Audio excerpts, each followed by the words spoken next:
Dag sy broers en susters, ek vertrou dit gaan goed met ieder en elk van julle. Ons het al almal hierdie ouens daar buite ontmoet, wat so vinnig praat hier en daar, gooi 'n random vers uit die skrif uit en dan verduidelik hy weer iets en hy praat so vinnig, hy gee nooit kans om te praat nie.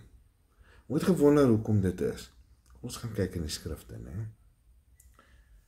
Die skrif wys vir ons dat daar altyd mense is wat baie praat, baie herhaal, baie spog met woorde, maar geen werklike begrip van Jahwe se woord het nie. Hulle druk hulle punt af, maar hulle kan nie luister of onderskei nie. Hierdie mense is gewoonlik baie aggressief en begin gil en begin skree. Ons gaan luister hoekom. Nee, want daar moet 'n rede wees en daar moet natuurlik voorbeelde in die skrif wees. Mense wat met leefwoorde mislei, het geen torre fondasie nie. Sy fondasie is nie baie sterk nie. Jeremia 23 vers 16.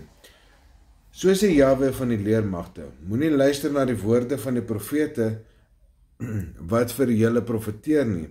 Hulle laat julle dwaal. Hulle praat visioene uit hulle eie hart, nie uit die mond van Jahwe nie.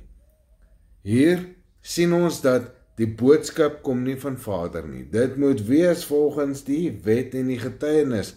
Jesaja 8 vers 20, né? Hulle klink slim, want hulle het hierdie rympies wat hulle oor en oor sê en hulle gooi so elke nou en dan 'n Bybelvers. Dit klink amper asof hulle weet waarvan hulle praat. Prediker 5 vers 1 tot 2. Wees versigtig met wat jy sê. Moenie haastig wees met jou mond nie. Hulle praat verskriklik vinnig. Jy sê, dit moenie haastig wees met jou mond nie, want Jahwe is in die hemel en jy op die aarde, laat jou woorde daarom min wees. So dit moenie al hierdie woorde wees wat hulle so na mense toe gooi nie, né? Die dwaase praters wat net argumenteer, Spreuke 18 vers 2. 'n Dwaas vind geen behaag in insig nie, maar wil net sy eie mening lig. Daarom moet hy jou slaan, want jy moet hom glo. Hy moet jou oortuig. Hier is nie 'n woord wat op die skrif se fondasie is. Ons kan heel aand vat, heel dag praat, want die skrif gaan nêrens heen nie. Die skrif definieer dit oor en oor dieselfde. Ons hoef nie baie daaroor te praat nie. Die mense wat net redeneer, maar nie die wet onderhou nie. Jy kan nie redeneer as jy nie die wet onderhou nie. Daar's geen insig, daar's geen kennis, daar's geen wysheid in jou nie. Want die skrifte sê, jy moet die wet gehoorsaam wees om wysheid en insig te hê. Hosea 4 vers 6, my volk gaan te gronde weens 'n gebrek aan kennis, omdat hulle die wet van God verwerp het. So jy het nie kennis, jy kan nie redeneer as jy nie kennis het nie. En die skrifte sê jy het nie kennis as jy die wet verwerp het nie.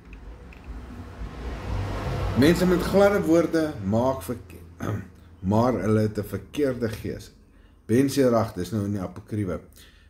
21 vers 16 tot 18, 'n dwaas se praat loop oor. Sy woorde is soos 'n gewig wat jou na onder trek. Hierdie mense maak jou altyd swaar voel, né? 'n wyse man se woorde bou op, maar 'n dwaas vernietig met sy mond, né? Dis kom hulle skree en te kere gaan, hulle is besig om te vernietig.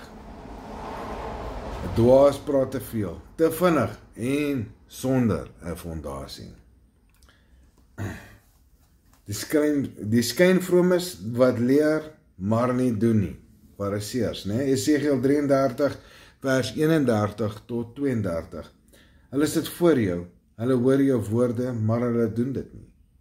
Vir hulle is jy soos 'n mens wat 'n lieflike lied sing, maar hulle doen nie wat jy sê nie. Hulle klink reg, hulle praat mooi, maar hulle lewe nie tot die wet of die woord van Vader nie. Daar is mense wat baie praat, skrif aanhoudend herhaal, nie luister nie, net hulle punt wil afdruk, maar geen diep fondasie en torre het nie. Die skrif beskryf hulle as dwaase, Spreuke 18 vers 2, glibberige sprekers, sonder gehoorsaamheid, Jesaja 23 vers 16, Ben Sirach 21, Mense wat net klanke maak sonder gehoorsaamheid, Esegiel 33 vers 31 tot 32. Mense wie se woorde oorloop, maar die kennis leeg is, Prediker 5 vers 1 tot 2. So, as die mense dan op die lives kom en ons wil met hulle redeneer oor die skrifte en hulle praat vir ons dood, hierdie is die mense wat jou dood praat. Hier is mense sonder wysheid en kennis en insig, want hulle verwerp die wet en binne hulle is struikelblokke, want Vader self maak hulle oë toe en blind. Mag julle die boodskap geweldig vind.